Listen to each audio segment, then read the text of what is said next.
आहेत तिथे दाखल झालेले आहेत। गणपती बाप्पा मोरया मोरया अशा आरोळ्या घोषवाक्य जे आहेत ते ऐकायला आपल्याला मिळत आहेत। मोठ्या संख्येनं मुंबईकर जे आहेत ते डिवायडर आहेत त्याच्यावरती चढून विविध बाप्पाची ज्या मूर्त्या मुंबईभरातून येत आहेत त्याचं दर्शन घेण्यासाठी इथं भाविक जे आहेत ते जमलेले आहेत। अत्यंत सुंदर सुंदर आणि विविध मंडळ जे आहेत त्यांच्या मूर्त्या सध्या गिरगावच्या संपूर्ण चौपाटीच्या परिसरामध्ये दाखल होत आहेत। ही दृश्य अत्यंत बोलकी आहेत कारण की प्रत्येक जो भाविक आहे तो सकाळी निघालेला आहे आपल्या गणपती बाप्पाला घेऊन त्याच्या मिरवणुकीमध्ये, आणि या बाप्पाच्या मिरवणुका झाल्यानंतर संपूर्ण विसर्जन सोहळा ज्या वेळेला पार पडतो त्यावेळेला बाप्पाच्या जे भाविक असतात त्यांच्या मनामध्ये एक जड अंतकरण असतं कारण की जवळपास 11 दिवस पूर्ण उत्सव आनंद आरत्या बाप्पाच्या म्हटल्या जातात। मोठमोठी सांस्कृतिक कार्यक्रम जे आहेत ते मंडळाच्या मंडपामध्ये केले जात असतात आयोजित। लहानगी मुलं असतील किंवा तरुण मंडळी असतील, ज्येष्ठ नागरिक असतील, हा संपूर्ण बाप्पाला आपल्या लाडक्या निरोप देण्यासाठी गिरगावच्या चौपाटीवरती प्रत्येक वयोगटातील व्यक्ती आपल्याला पाहायला मिळते, भाविक पाहायला मिळतोय। आपल्या लाडक्या बाप्पाला निरोप देण्यासाठी मुंबईकर जे आहेत तिथे जमलेले आहेत।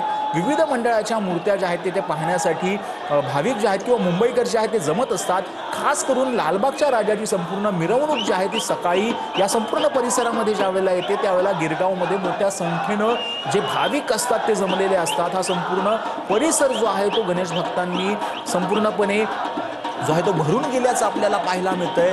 गिरगाव चौपाटीवरची ही दृश्य आहेत अत्यंत सुंदर अत्यंत दृश्य आहेत।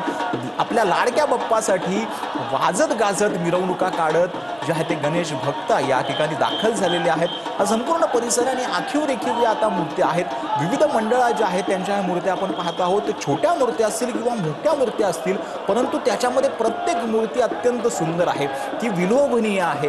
खूप मोठ्या मोठ्या जरी मूर्त्या असल्या काही मूर्त्या छोट्या जरी असल्या परंतु त्याचं रूप जे आहे ते अत्यंत विलोभनीय असतं। प्रत्येक बाप्पाचे डोळे जे आहेत ते बोलके असतात।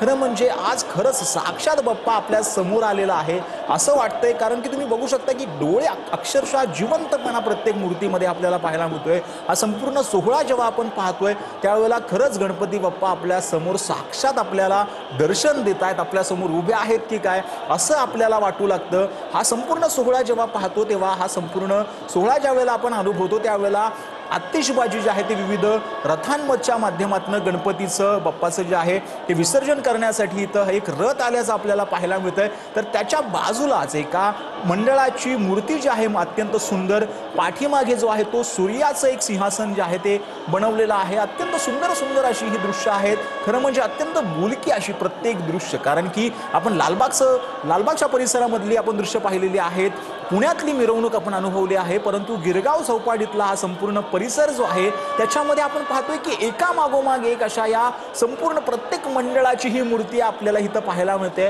जो कुठल्याही मुंबईकराला जर समजा एखाद्या पूर्ण मुंबईतली जर मंडळाच्या मूर्त्या पाहायच्या असतील तर विसर्जनाच्या दिवशी म्हणजे अनंत चतुर्थीच्या दिवशी जर गिरगाव चौपाटीवरती तुम्ही गेलात तर तुम्हाला मुंबईमधल्या अत्यंत सगळ्याच्या मूर्त्या आहेत, मोठ्या मंडळाच्या असतील किंवा छोट्यातल्या छोट्या मंडळाच्या असतील, त्या संपूर्ण या परिसरामध्ये पाहायला मिळतात। हा संपूर्ण परिसर आता दुमदुमून निघालेला आहे। त्या संपूर्ण परिसरामध्ये मोठ्या संख्येनं पोलीस बंदोबस्त तैनात आहे, भाविक मोठ्या संख्येनं दाखल झालेले आहेत, मोठ्या संख्येनं मार्ग काढत जे आहेत ते मंडळाचे गणपती आता विसर्जनासाठी दाखल होत आहेत। गणपतीच्या विसर्जनासाठी विशेष सोय जी आहे ती इथं महापालिकेकडनं करण्यात आलेली आहे।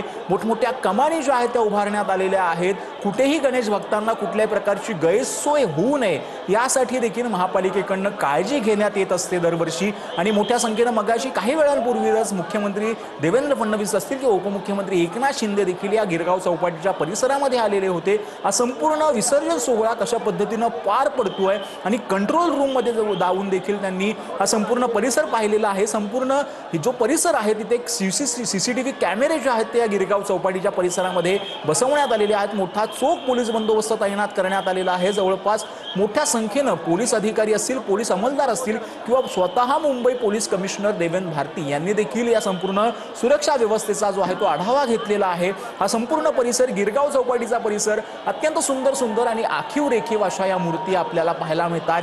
हा संपूर्ण सोहळा ज्यावेळेला आपण पाहतो त्यावेळेला गणरायाला निरोप देण्यासाठी जो प्रत्येक भाविक केलेला असतो तो असंच म्हणतो, गणपती बाप्पा मोरया, पुढच्या वर्षी लवकर या, चैन पडेना आम्हाला। खरंच बाप्पा ज्यावेळेला जात असतात त्यावेळेला कुणालाच चैन पडत नाही कारण की जवळपास 11 ते 10 दिवस बाप्पाची मनोभावे पूजा जी आहे ते मंडळाचे कार्यकर्ते करत असतात, जागरण करत असतात, बाप्पाच्या आरत्या बोलत असतात। आणि काल ज्यावेळेला दर्शन ज्या वेळेला आपण घ्यायला जातो विविध मंडळांमध्ये, त्यावेळेला अक्षरशः गणपती बाप्पा त्या सिंहासनावरती विराजमान आहे असंच आपल्याला वाटतं। आणि ही दृश्य पाहिल्यानंतर देखील आपल्याला असं वाटतं की खरंच गणपती बाप्पांची अक्षरशः रांग लागलेली आहे आणि कुठल्या गणपती बाप्पाचं मी दर्शन घेऊ अशा भ्रमाट किंवा गोंधळात जे आहे ते भाविक पडत असतील, कारण की सगळ्याच मूर्त्या अत्यंत सुंदर विलोभनीय आहेत। मुंबईकर आपल्या बाप्पाचं दर्शन घेत आहेत, त्याला आपल्या मोबाईलमध्ये साठवत आहेत आणि हा संपूर्ण सोहळा जो आहे तो ते अनुभवत आहेत, कारण की जिवंतपणा जो आहे तो या संपूर्ण सोहळ्यामध्ये आहे।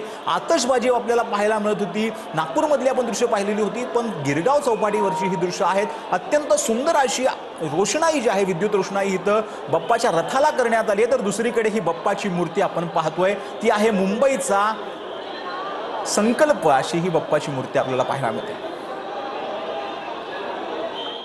तर लालबागच्या राजाची ही दृश्य आपण पाहतो आहोत। नागपाडा जंक्शन परिसरामध्ये लालबागचा राजा सध्या दाखल झालेला आहे।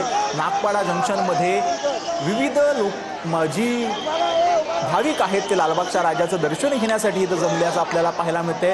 नागपाडा आय लव्ह नागपाडा इथं चौक जे आहे तिथं उभारण्यात आलेला आहे, त्याच चौकामध्ये सध्या लालबागचा राजा पोहोचलेला आहे। लालबागच्या राजाचं दर्शन घेण्यासाठी मोठ्या संख्येनं भाविक जे आहेत तिथं जमत असतात, मोठ्या संख्येनं गर्दी जी आहे ती या संपूर्ण परिसरामध्ये आपल्याला पाहायला मिळते। लालबागच्या राजाचा दर्शनासाठी त्याची एक झलक मिळावी यासाठी प्रयत्न जे आहेत ते नागरिकांकडून केले जातात।